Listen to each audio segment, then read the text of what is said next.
No more John Harbaugh there. So this season will present a fresh start for Lamar Jackson and the Ravens. Lamar under center, the Ravens have not reached the Super Bowl. They've only made the AFC Championship game one time, which resulted in a loss to the Chiefs. Needless to say, there's high expectations this season in what could be Baltimore's last shot with Lamar Jackson. Here's Dominique Foxworth with more on that. Lamar has the decision next year. And it seems like he orchestrated it. I've said it on microphones a number of times, and no one seems to be interested that Lamar has a no trade and a no franchise tag clause and a plus $80 million cap hit. Like, I don't think it's coincidence that Lamar had all that leverage or has all that leverage headed into this season, and then a lot of changes were made. So, like, that's the thing that I have my eye on, that Lamar is doing a very NBA. It feels like he's put himself in a very NBA-style situation where it's like, I can do what I want at the end of the season. So let's get it right. A plus $80 million cap hit, okay? We're not talking about chump change here. So it's something to think about now in totality and what's going to happen with Baltimore this upcoming season. Could you potentially see Lamar Jackson leaving Baltimore, Dante? Yes, but only under extreme circumstances. Lamar Jackson is the face and identity of this offense and this franchise. So if he's still playing at a MVP level while healthy, that cap hit can be negotiated in this next deal. So I don't really think about that. It's about what does Lamar want to do. Does he want to stay? Is he fully a believer in this new coaching staff, the new offensive philosophy, and are they building it around him? Because you cannot just strictly ask him to drop back and throw the football. You need to modernize this offense. You need to go run first, Derrick Henry, but then you see what the Green Bay Packers, what the 49ers, what the LA Rams, what the Kansas City Chiefs, what they do. They do a lot of motion shifts. They make the game a lot easier for their quarterback, and then they use his legs as a luxury. So if everything goes well this year and they get to, for say, deep in the playoffs or the AFC Championship, I don't foresee Lamar Jackson leaving. But if they don't get into the playoffs, if he does take a lot of hits this year, if he does get injured again, I can see Lamar Jackson leaving and going to an offensive philosophy that fits his skill set and that's modernized around his skill set. Just to clarify, not because of the cap hit, but more because of how this season shakes out now with the new head coach and with the changes. Okay. Absolutely. Harry or Kevin, go ahead. All right, so the answer is sure. I don't think it's likely, but sure. I mean, we talk about the cap hit, and obviously, as Dante just said, that can be reworked in about a day. By the way, they restructured his contract last year to create cap space. So there is obviously constant contact as far as the contract and all that stuff goes. I do think that, first of all, in Miami, where I spend a lot of time, they always say, oh, Lamar's going to come home. It sounds like the Wizards fans talking about Kevin Durant. Oh, he wants to come home and save his hometown. Buddy, he doesn't want to come home and save the Dolphins. Also, the Dolphins have Malik Willis, so that's not even going to work out. But in Miami, they all think he's going to come back at some point. That's probably not going to happen. I think there's a couple of things that lend itself here. Number one, I think people remember how contentious things got 3 years ago in 2023, when not only could they not come to an agreement between the Ravens and Lamar Jackson, but also every team in the NFL basically passed on giving Lamar Jackson an offer. We saw that. It was ugly. It was strange. I think a lot of teams probably regret not trying to aggressively get Lamar Jackson back then. If he became a free agent or it became available in some way, we would see a very different league as far as the reaction goes. I also think part of this, guys, is that Lamar Jackson is represented by himself and his family, right?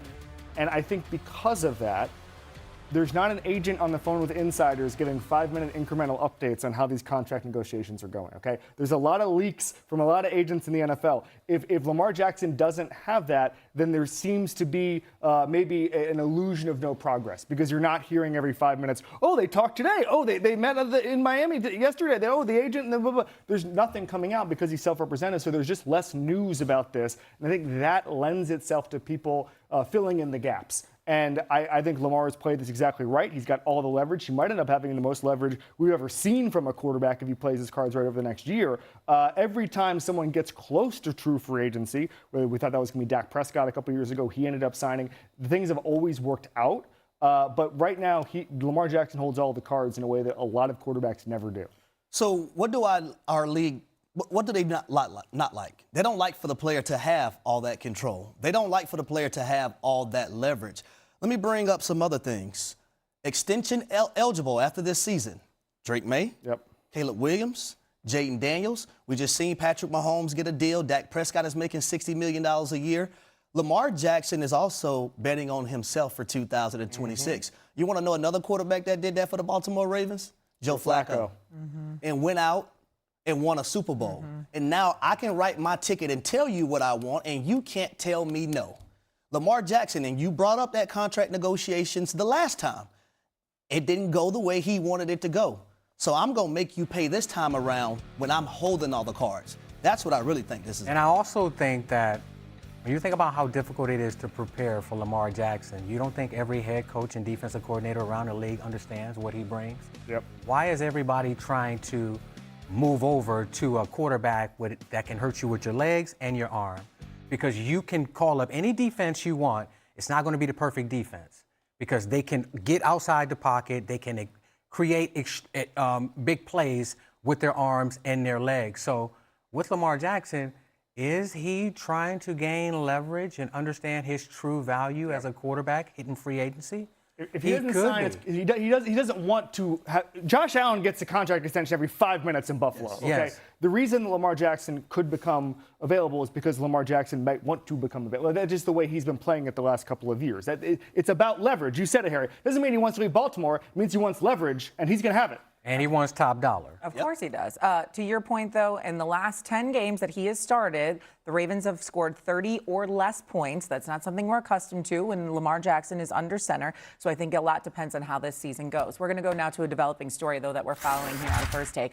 Packers running back Josh Jacobs could be suspended by the NFL after being formally charged yesterday with misdemeanor and battery and criminal property damage after an incident with his girlfriend at his home 3 months ago. The NFL has been conducting its own investigation and must now decide whether to suspend Jacobs to start this season or wait until the legal process is completed. His first court appearance is set for November 17th. He's trying to make NFL throws. He's trying to clock the speed of a linebacker. What does this safety look like? Where's the nickel going to be? There's so much that goes in with it. And the only way I think that he's going to learn how to play football is by being in there by October at the very latest, guys. Well, for me, I feel like he predetermined that throw. Okay. This is the second consecutive game where he's thrown an interception. And the game is moving at 100 miles per hour. I was talking to Harry about my first experience in the NFL. Coming from Ohio State, being a top 10 pick, starting my first game, I didn't know what was going on out there. The motions, the shifts, the checks. I literally stopped on one play versus the Houston Texans and stood there while the play was going on. I was so confused. So think about a guy like Mendoza. Think about Mendoza. He has to understand the defensive line. He has to understand the coverages, the different disguises. He see the clock counting down. He has to know the protection. He has to know who's hot. He has to know if his receiver is on the line, if this guy is off, who's the motion. And then have you heard offensive play call? Yeah. He has to get all of that terminology and then give it to his players and then get the ball snapped in 25 seconds. So I don't think he's ready. I don't think under any circumstance should he touch the field before Game 7 or Game 8. Now, if Kirk Cousins is obviously struggling, if they're 2-5 or 3-4, then maybe you can insert him into the game. But I think that he'll have a great year learning behind Kirk Cousins and from Kubiak. I don't think under any circumstance should he touch the field early in this football season. Yeah, he's definitely going to benefit having Kirk Cousins in that building, in that quarterback room, because this offensive system Kirk Cousins has been in basically his entire career. Now, the difference between the two quarterbacks when you watch them in preseason, well, Fernando Mendoza, you can tell there's a lot processing in his mind. He's not playing fast. He's not playing quick. There's a lot that he has to worry about as well, too.